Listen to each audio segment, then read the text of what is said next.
We are now going to finish up our Chapter 4 by studying the applications of these right triangle trigonometry evaluations that we have been doing. Our objectives when you walk away from this video is to be able to recognize the use of trig functions for any right triangle. At one point we were limited to just evaluating trig functions on the unit circle, and we got pretty good at that.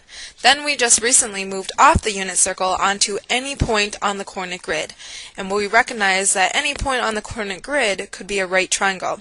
So now what we're going to do is move off the coordinate grid even, and we're going to just be evaluating then these right triangles.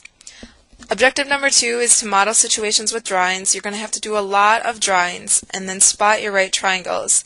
And when you spot your right triangles, that's when you can do these evaluation of the trig functions. And then finally 3, if you have any parts, or if you have 2 parts of a right triangle, you need to know that you have them all. There are 2 ideas that you learned one time in geometry that seemed small, but they are actually a very big part of our trigonometric studies. All similar triangles have proportional corresponding side-to-side ratios, and all similar triangles have congruent corresponding angles. Let me show you why this is important. Let's look at these 2 triangles, and it says determine the measurements of the unknown parts of each triangle given that the triangle cat is similar, remember that symbol, similar to the triangle dog. So first of all, if you looked at this triangle, the one piece that we do not know is the hypotenuse. And so because it is a right triangle, I have 2 legs, so the leg squared plus the leg squared is equal to the hypotenuse squared by the Pythagorean theorem. So if you do simplify this, this is 25 equals c squared, and we know hypotenuses are always positive, so the square root of 25 is going to get us 5. So now, one thing to note is that we have these similar triangles and that these are corresponding angles. So, using the idea from the above slide, or the before slide, it's that all similar triangles have congruent corresponding angles. So I'm going to use this idea right now. C is corresponding to D. So I know that C and D are going to be congruent. I can fill in this angle right here. Alright, this angle right here, G, is congruent to T, so that I know they're going to be congruent angles as well, so I'm going to fill in 53.13. Alright, so now I need to figure out these sides. I need at least one side, so what I'm going to say is, hey, if I can observe that AT compared to AC is going to be proportional to OG, because that OG is going to be the corresponding side with AT, and then OD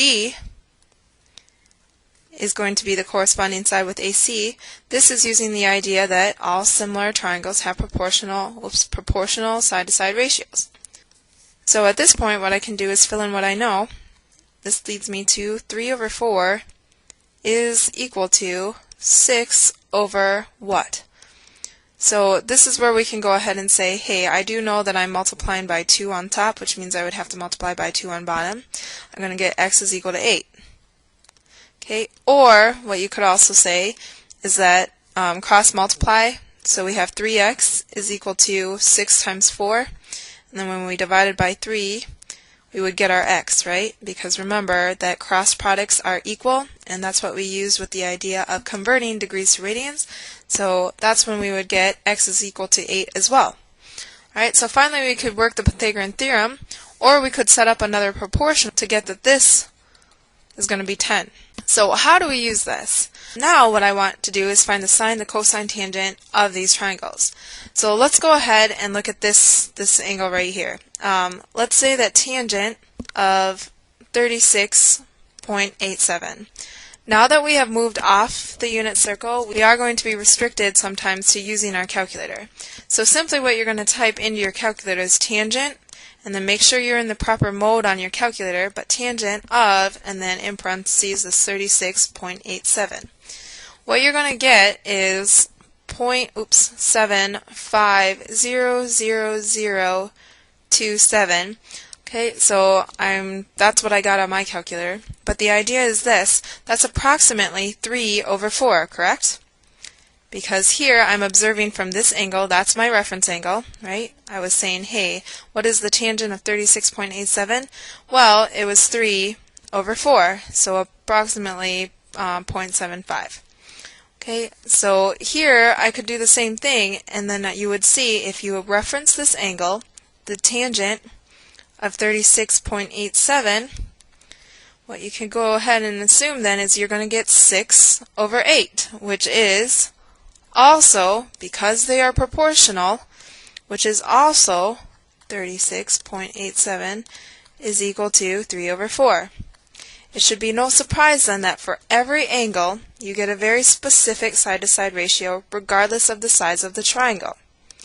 So at this point, if I ever got this problem and I did not know this side or this side, what I could say was tangent of 36.87, well hey, that's going to be 6 over x, right? And what I could do is I could solve for this x at this point. So I'm going to go ahead and do an operation here. I'm going to multiply both sides by x. Okay, that cancels this off, so I get x times tangent of 36.87 equals 6, and then I'm going to divide everything by tangent of 36.87. This is where your calculator is going to come into play.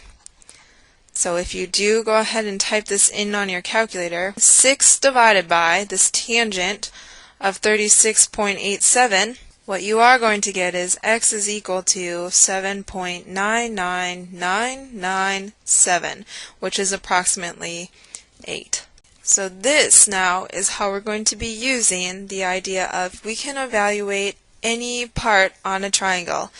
Given two pieces, we will be able to evaluate any part by setting up these types of trig functions. So on the unit circle, we could use exact values for side lengths. Now we might not be able to do that.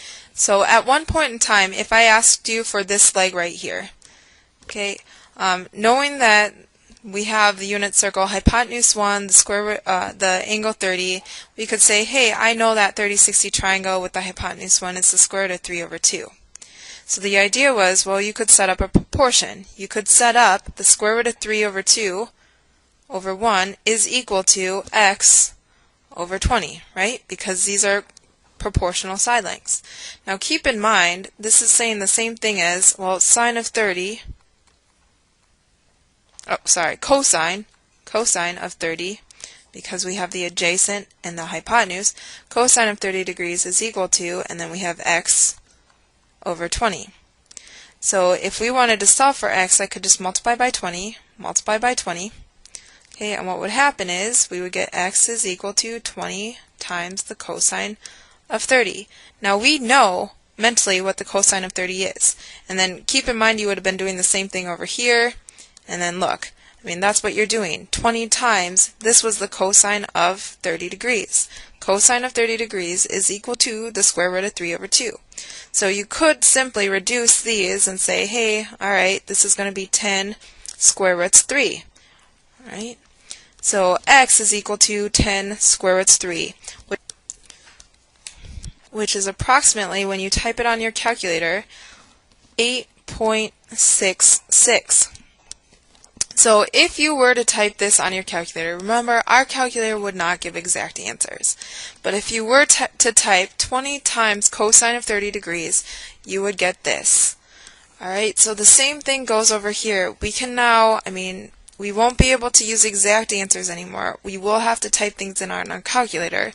But what we can do is set up our cosine, if we wanted this value right here, cosine of 40 degrees is equal to x over 20, okay, multiply by 20, those cancel out, and then what we get is then, if you type that on your calculator, because at this point that's the only way we know how, we don't have this option of setting up a proportion, 20 times cosine 40 degrees is equal to 15.32 approximately. Hopefully you're seeing the objective number 1 and kind of 3 being met, that as long as you have two pieces, what you can do is set up a trig function. According to the side or the angles that you know, you can set up this trig function and then you can evaluate for any unknown. So we're using these trig functions to its fullest, and we're not really even on the coordinate grid anymore. Now step objective number 2 was really saying that you need to be able to model these situations, and pictures really are going to help you. So let's say that we have this, and now we're completely off the coordinate grid. We're just going to look at this situation where the sun is 20 degrees above the horizon. So let's say that you have our horizon, that's our horizon, and then we have the sun. Okay, so I do know that this angle right here is 20 degrees given by my picture. Alright, so find the length of a shadow cast by the building that is 600 feet tall. So if you looked at this angle that the sun was at, and you draw yourself a building, oops, there's my building. What happens is we're going to get a shadow, right? Where this building cuts off the sun, I mean, there, right there, is where there's not going to be any sunlight because that building is obstructing the way. Over here, there will be plenty of sun. Okay, but this building that was 600 feet blocks it. Okay, so now what I want you to see is, I know unless it's like the Leaning Tower of Pisa or something, which it kind of looks like I have, this is going to be a right angle because the building, hopefully, is upright. So now the idea is find this side. They want to find the length of the shadow. So this is where you are going to say, hey, I recognize that the situation is of a right triangle.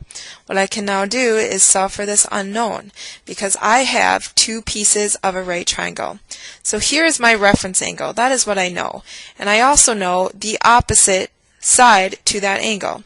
I want to find the adjacent side. So really you can use one of two things. You can either use tangent of 20 degrees is equal to 600 over x, or you could use cotangent because that also is a trig function that will link a reference angle to the side-to-side ratio that we're interested in with the opposite and the adjacent leg. So this would be AO, so the adjacent, over the 600. These are the buttons that we automatically have in our calculator, so we tend to go with the sine, cosine, and tangent. You could go ahead and evaluate like that, but otherwise what I'm just going to do is start evaluating with the tangent.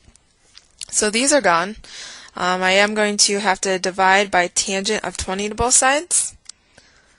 So when I do that, I'm going to get that the shadow is approximately 1,648.49 feet. There is my answer. So here's another one. We have the length of the shadow of a tree is 125 feet. So here's a shadow, and we know that it's 125 feet. When the angle of elevation of the sun is going to be 33 degrees. So I'm going to first draw my tree here. There's my tree. Okay, and I do know that the sun, the elevation of the sun is 33 degrees. So there it is. So approximate the height of the tree. I'm, again, trying to find this. So what we're going to say then is tangent of 33 degrees, because what I have are the two sides x and 125, and they happen to be the opposite and the adjacent to the reference angle that I know of this right triangle. So I'm going to say x over 125, because opposite over adjacent. And now I'm just going to solve for that x. So 125 to both sides, 125 times tangent of 33 is going to get me about 81.176 feet. Okay. One last thing, and one last example. This vocabulary, you might see in these word problems, angle of elevation. All that is an angle above a horizontal. So if you have a horizontal line, all right, and they said that the angle of elevation is 20 degrees, it's going to look something like that. It's an angle that is above a horizontal line.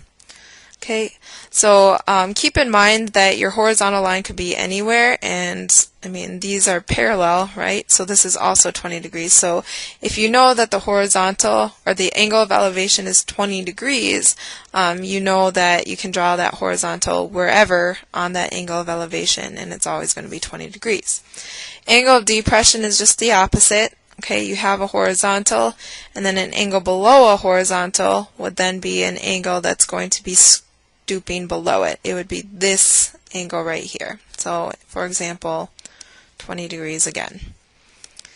So finally, number 23, this is our last example. The height of an outdoor basketball board is 12.5 feet. So I've drawn that down below, and the backboard casts a shadow of 12.7 or 17.5 feet long. Find the angle of elevation of the sun. So now here I'm going to draw. I actually made a nicer drawing. So it doesn't really matter. I want to point out what side you draw your shadow on. Okay, as long as you draw the sun on the right side. So for example, that would be a bad drawing because that doesn't make any sense. That sun is not being blocked by there, so there would be no shadow. So just make sure you put your sun in the right spot. Alright, so now that sun is casting rays. We know that the height of my basketball net is going to be blocking a certain portion, thereby casting a shadow. So I do know that the backboard is 12.5 feet. Then I'm going to be looking at this and saying, okay, the backboard casts a shadow of 17.5 feet long. So we have to be careful on what we're solving for here. It says find the angle of elevation of the sun. This time we're looking for the angle. So hopefully that kind of makes a red flag pop up in your mind that I'm trying to find an angle. I am going to need an inverse operation. So the trig function that we could set up that is going to link these three parts together, an angle with a side-to-side ratio, is again going to be tangent. And so, yeah, we did a lot of work with cosine and sine when we were graphing, and we were like, what's the importance of tangent? Well, here it is right here. So tangent of an angle, we don't know what it is equal to the opposite over adjacent. So at this point, I need to get that angle, and so I'm going to need tangent to the -1, tangent to the -1, or in other words, tan inverse. These cancel each other out, thereby getting my theta by itself, or that unknown angle by itself.